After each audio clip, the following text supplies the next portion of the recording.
सांझी एक ऐसी कलाकृति है, एक ऐसा रूपांकन है जिसका अलंकरण करने मात्र से ही वह त्योहार के रूप में परिवर्तित हो जाता है। सांझी एक त्योहार है और यह त्योहार है कुंवारी कन्याओं के लिए। कहा जाता है कि शुभ कार्य श्राद्ध पक्ष में नहीं किए जाते हैं, लेकिन एक ऐसी जगह है जहाँ पर श्राद्ध पक्ष के इन 16 दिनों को भी बहुत हर्षोल्लास के साथ मनाया जाता है, जिसे हम सांझी महोत्सव कहते हैं। हम जानते हैं कि ब्रजभूमि कृष्ण की भूमि है, अपने पर्व और उत्सवों के लिए बहुत विख्यात भी है। यहाँ के मंदिर देवालयों में मनाए जाने वाले उत्सवों के कारण एक प्राचीन कहावत भी यहाँ पर प्रचलित है। कहावत है 8 वार 9 त्योहार। इस बार भी पूरे श्राद्ध पक्ष में यानी 29 सितंबर से लेकर 14 अक्टूबर तक ब्रज के मंदिरों में सांझी महोत्सव की धूम रहेगी।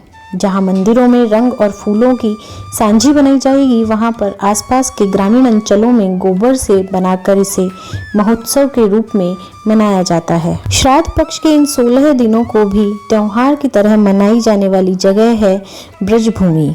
क्या आप जानते हैं आखिर यह सांझी है क्या और क्यों बनाई जाती है? सांझी का मतलब है सायंकाल। ब्रज की अधिष्ठात्री देवी राधा रानी और भगवान कृष्ण का सायंकाल को मिलन लीला को प्रदर्शित करने का ही यह स्वरूप होता है। कहा जाता है कि सांझी की शुरुआत स्वयं राधा रानी के द्वारा की गई थी। सबसे पहले भगवान कृष्ण के साथ वनों में उन्होंने अपनी ही सहचरियों के साथ सांझियाँ बनाई थी।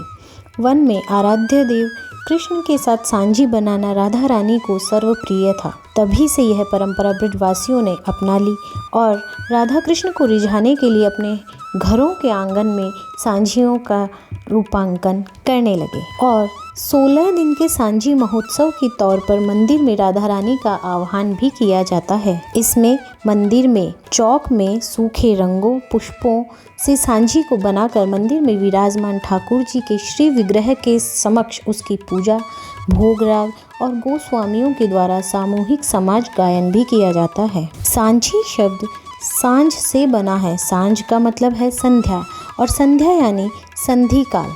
शाम और रात के बीच का समय ही संध्या होता है। श्याम सुंदर अपने ग्वाल बालों के साथ नित्य प्रति प्रातः काल गौ चराने जाते हैं और संध्या के समय जब लौटते हैं तब संध्या का यह समय दिव्य कहा जाता है।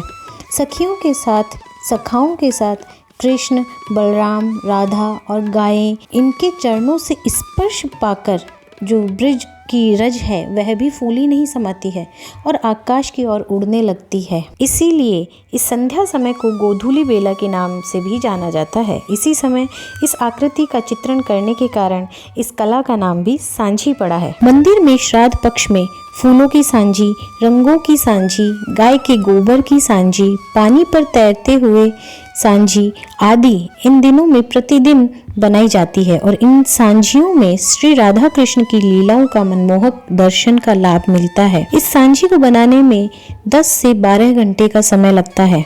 बनाई गई सांझी की पूजा शाम में की जाती है और मंदिरों के पट बंद होने के बाद सांझी का विसर्जन भी कर दिया जाता है और प्रतिदिन यह सांझी कलाकृति नई ही बनाई जाती है। ब्रजमंडल में सांझी कला को सहेजने में 17वीं सदी में राजस्थान के किशनगढ़ के महाराजा सावंत दास उर्फ नागरी दास इन्होंने महत्वपूर्ण भूमिका निभाई थी और इन्हीं के दरबार में प्रसिद्ध किशनगढ़ लघु चित्र शैली विकसित भी हुई थी। राजा सावंत सिंह सन 1762 ईस्वी में अपनी दूसरे नंबर की पत्नी बनी ठनी के साथ वृंदावन में आए थे और फिर किशनगढ़ कभी नहीं लौटे। वे यहीं के होकर रह गए। उन्होंने अपने समय में देवालयों से बाहर और वृंदावन के खुले मैदानों में भव्य सांझियों का निर्माण भी करवाया। सांझी मेले भी आयोजित करवाए और रास मंच के लिए सांझी लीला भी लिखी और उनका मंचन भी करवाया। लेकिन समय ने राजा सावंत सिंह को भुला दिया और वे सांझी मेले भी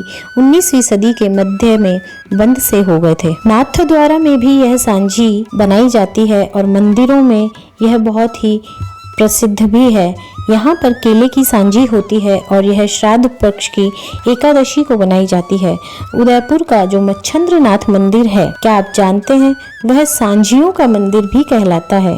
सांझी का रूपांकन करने के लिए प्रथम दिन से 10 दिन तक 1 या 2 प्रतीक ही प्रतिदिन बनाए जाते हैं, किंतु अंतिम दिन बड़े आकार की रंगीन सांझी बनाई जाती है जिसे संध्या कोट भी कहते हैं। और अलग अलग स्थानों पर संध्या के रूपांकन का क्रम अलग अलग भी हो सकता है, किंतु कमोवेश पहले दिन सूर्य, चंद्रमा व तारे, दूसरे दिन पंचफूल या पचेटे बनाए जाते हैं, जिसमें तीसरे दिन पंखी बनाई जाती है, चौथे दिन हाथी सवार, पांचवें दिन चौपड़, छठे दिन स्वास्तिक, सातवें दिन घेवर की कलाकृति बनाई जाती है। वहीं आठवें दिन ढोलक, ढोल या नगाड़े बनाए जाते हैं, नवें दिन बंधनवार बनाई जाती है और 10वें दिन खजूर का पेड़ बनाया जाता है। इसी के साथ एकादशी को छबड़ी बनाई जाती है, 12 को बीजनी जिसे हम हाथ पंखा भी कहते हैं वह बनाया जाता है और 13 को जनेऊ, 14 को संध्या की बारात का अलंकरण किया जाता है। अंतिम दिन बनाए जाने वाले संध्या कोट में बीचों बीच बड़े आकार में सांझी माता को चित्रित किया जाता है और उनके चारों ओर मानव की आकृति, पशु पक्षियों की आकृतियां बनाई जाती है और विशेष रंगीन अलंकरण भी किया जाता है। इस तरह से ये जो 16 दिन के श्राद्ध पक्ष होते हैं, इनमें अलग अलग तरीके की क्रमवार 15-16 दिन तक की अलग अलग सांझी की कलाकृतियां बनाई जाती है। इनका पूजन किया जाता है, इनका विसर्जन किया जाता है और यह बहुत ही सुंदर त्योहार है। इसे देखने के लिए देशी विदेशी पर्यटक भी राजस्थान में आते हैं। द्वापर युग से चली आ रही यह अनूठी परंपरा समय अंतराल के साथ साथ विलुप्त होने के कगार पर है। ये तो केवल मंदिर ही हैं जो अब इस कला को जीवित बनाए रखने की पुरजोर कोशिश कर रहे हैं और इस कोशिश को हमें भी निरंतर बनाए रखना चाहिए।